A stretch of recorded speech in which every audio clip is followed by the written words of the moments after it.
Guys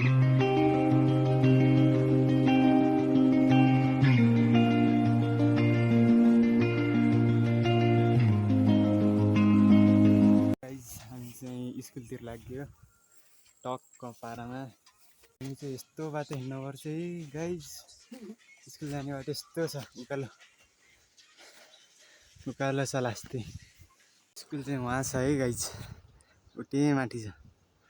यहाँ मुखन आइरहेको छ टक्क यहाँ अहिले बल्ल मुखडै गर्मी छ नि त धेरै माथि।